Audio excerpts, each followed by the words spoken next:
Qarabağ xanlığı, Bakı xanlığı, Lənkəran xanlığı. Arada qalmayıb hansısa xanlıq. O Makos herhalde değil. Hə, yox. O aşağıda lap balaca var idi müəllim. Necə? Makos. Lap aşağıda balaca belə. Onlar keçdi. Bir cümləlik, onları öyrənmək. Yox. Hə, elə bunlardır.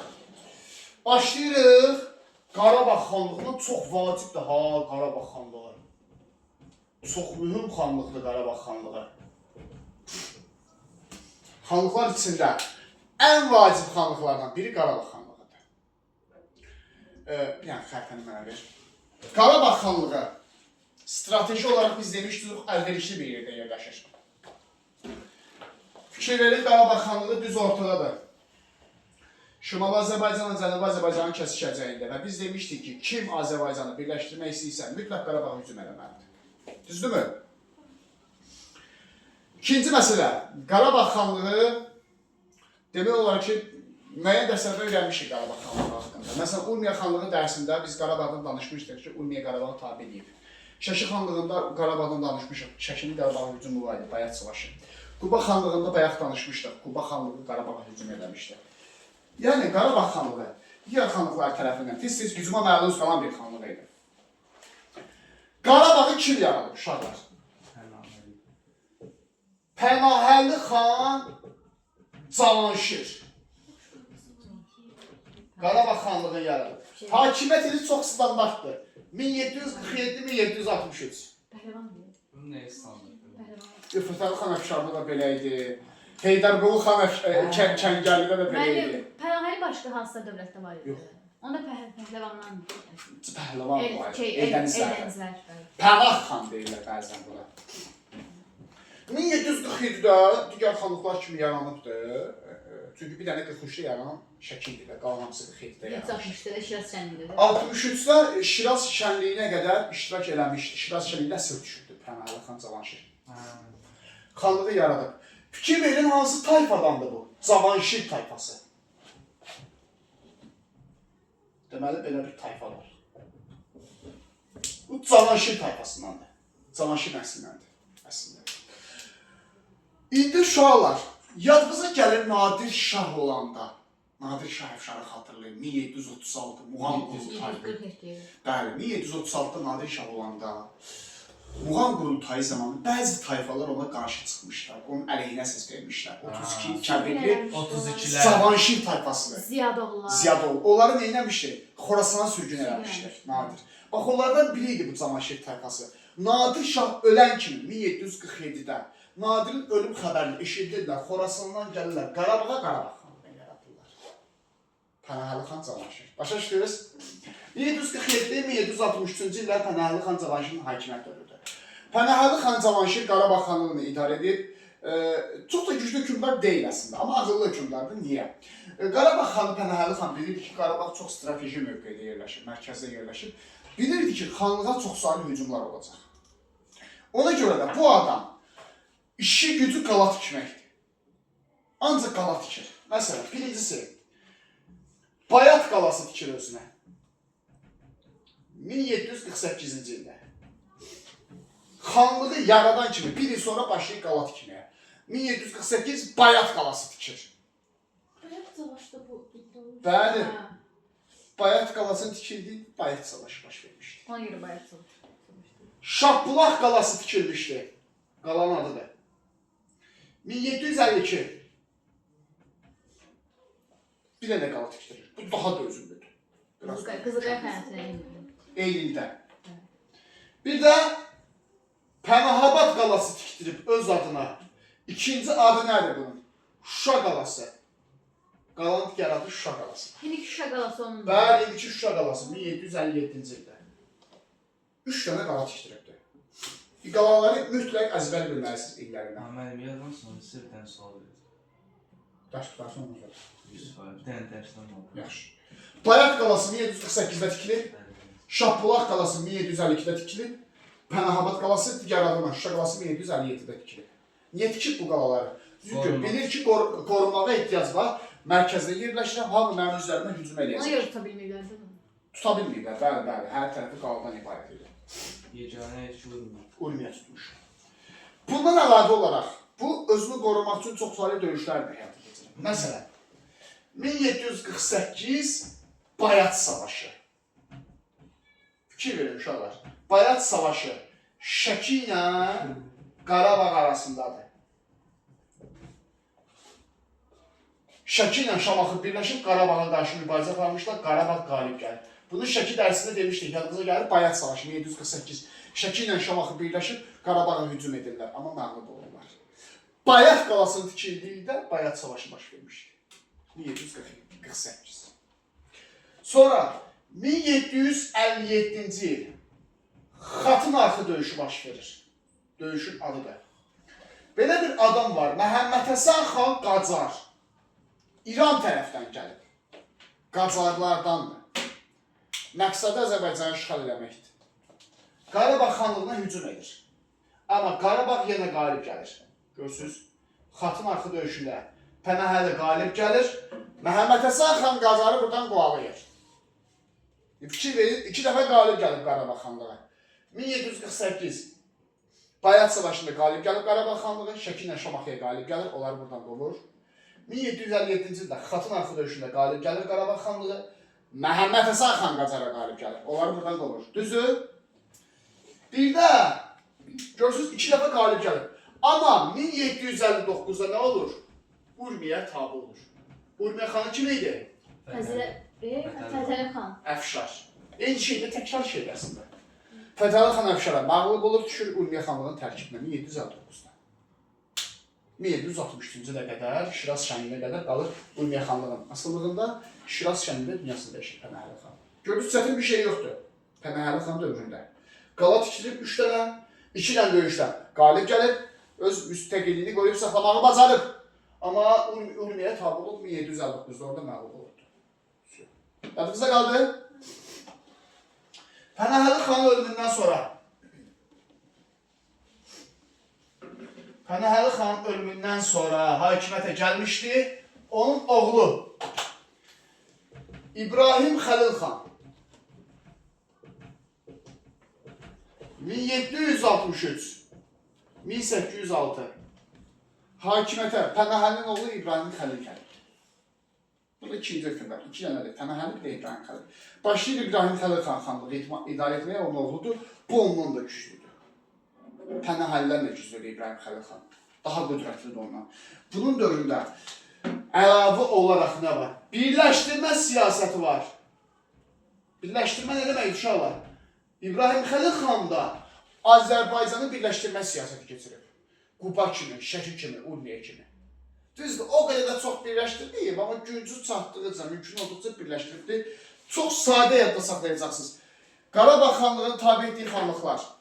Belə yadda saxlayın ki, Qarabağ xanlığı ətrafında olan, yan yörəsində olanları tabi edib. Məsələn, Qarabağın yanında Naxçıvan var, Naxçıvanı tabi edib. Gəncəni tabi edib. İrəvanı tabi edib. Qaradağı, yadınıza düşürsə, Xoy ilə bölüşdü. Bunları tabi edib, Ərdəbili tabi edib. 5 dənə xanlığı özünə birləşdirib. Yaxşı, deməli, yan yörəsində olanlar. İbrahim Xəlil xan birləşdirib, buna görə də deyilik. Azərbaycanı birləşdirmə siyasəti həyata keçirib. İbrahim Xəlil xan. Yaxşı, atasından sonra hakimiyyətə gəlmiş. Sonra İbrahim Xəlil xan dövründə, o görəcəksiniz uşaqlar, həm İbrahim Xəlildə var əslində bu, həm də İbrahim Xəlildən atasının dövründə var. Məlikliklərin tabi edilməsi. Məlikliklər. Uşaqlar, bu anlayışı biz ilk dəfədir qeyd edirik.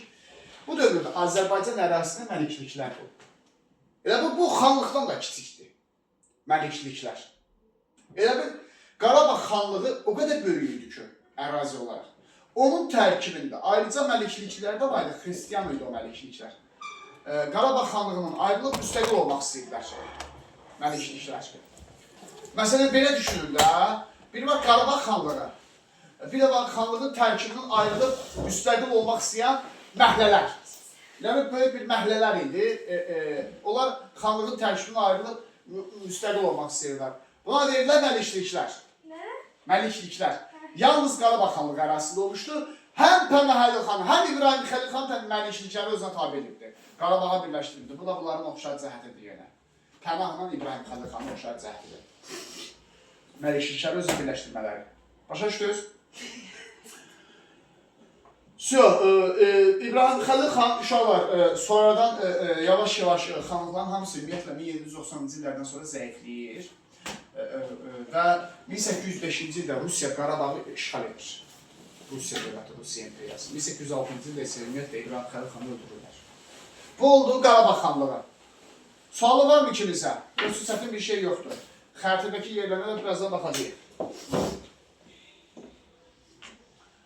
Bu oldu Qarabağ xanlığının tarixi. Qarabağdan sonra Qarabağ xanlığından sonra öyrənirik Bakı xanlığını. Çox maraqlıdır Bakı xanlığı da. Hamımızın yaşadığı yerdir Bakı xanlığı. Onun tarixini bilmək lazımdır. Bakıda 4 dənə hökmdar olacaq. Hakimiyyət illərini sizdən istəmirəm, ehtiyac yoxdur. Amma adlarını, tədbirlərini bilməlisiniz. Hə? Hakimiyyətin önündə yalnız. Lazım deyil hakimiyyət illəri. Birinci Mirzə Məhəmməd. İmtihan yaşayacaq. Birinci Mirzə Məhəmməd. Fikir verin. Məlik Məhəmməd.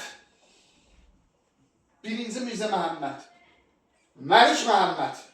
Sonra ikinci Mirzə Məhəmməd. Niye uşaq yox idi böyle? Uşaq deyil bu. Hə, deyiləm, az. İkinci Mirzə Məhəmməd. Bir də Hüseyin Qulu. Ben Mehmet'ten başlayacağım. Deməli, Tartıyor hocam. birinci Mirzə Məhəmməd. Məlik Məhəmməd. İkinci Mirzə Məhəmməd Hüseyin Qulu. İndi fikir verin, bunları fərqləndirək. Birinci Mirzə Məhəmməd xanlığın banisidir. Yəni xanlığı yaradıb. Bakı xanlığın əsasını qoyub. Xanlığın ilk hökmdarıdır. Düzdür? Sonra gəlir Məlik Məhəmməd.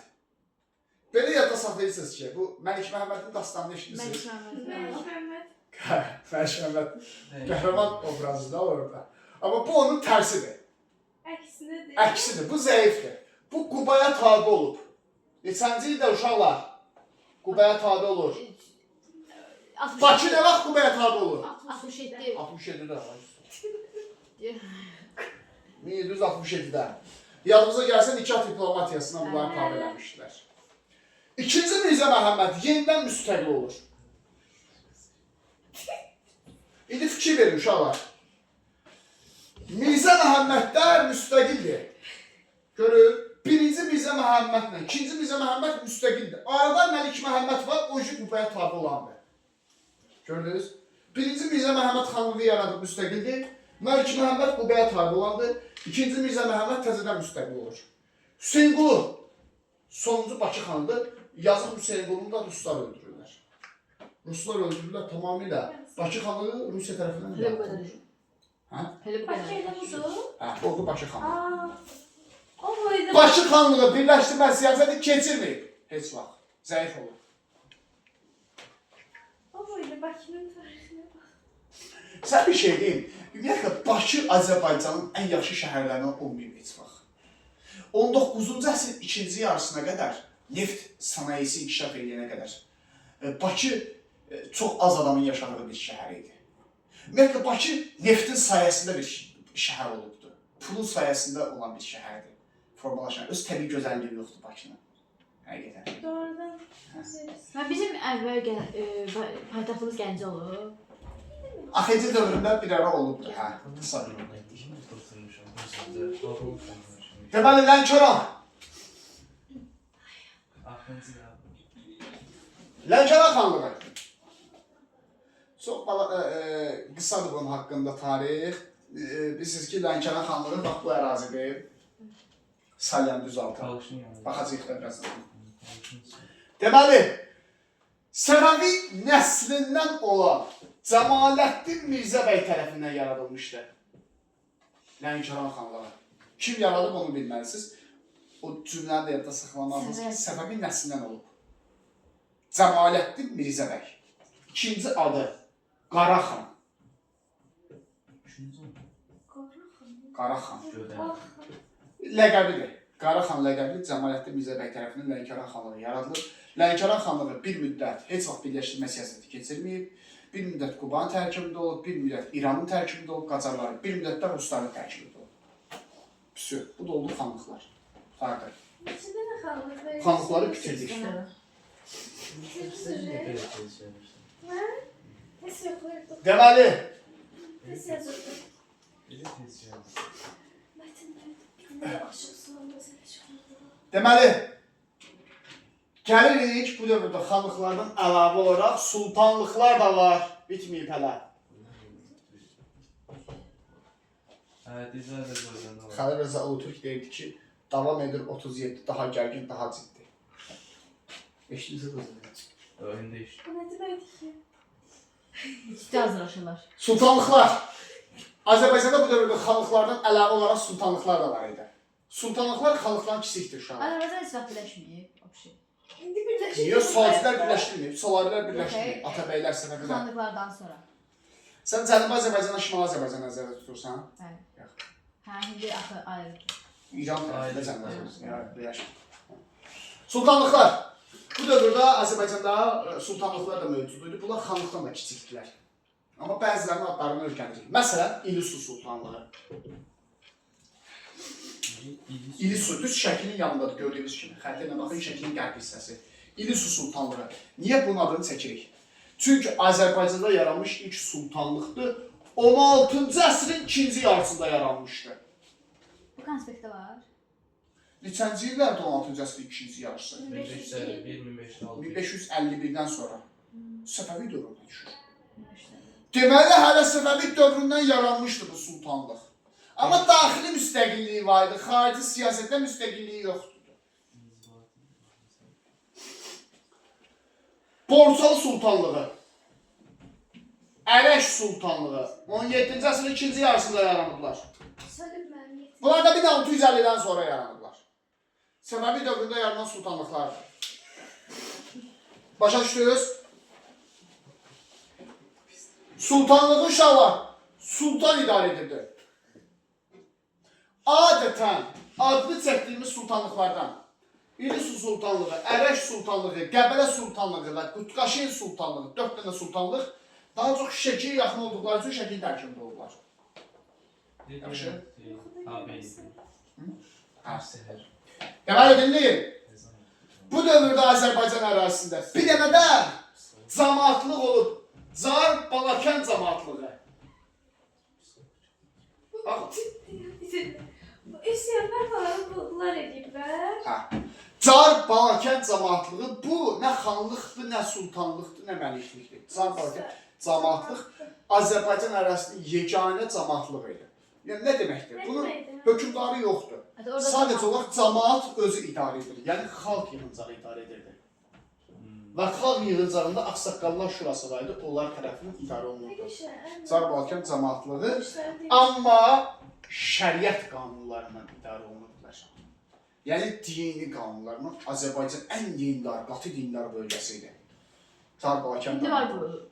İndi də var. Balakən falan tərəfdə o tərəfdə. Car var, car yer. Hələ də var indi. Sən.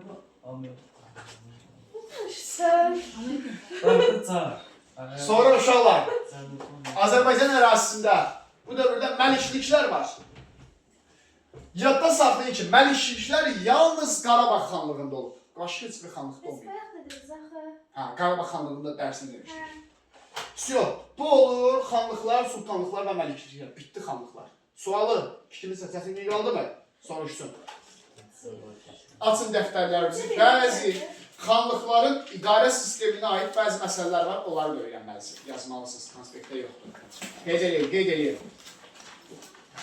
Çox belə bir şey yoxdur əslində. Aynen.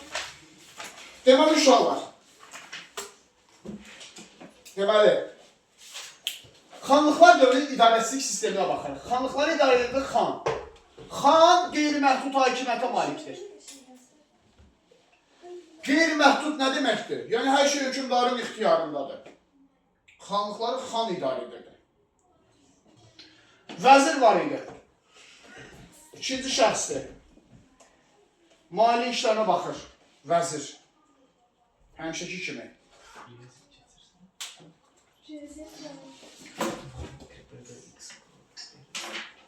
Şeylər bunları öyrənəcəksiniz də, bunları öyrənəcəksiniz.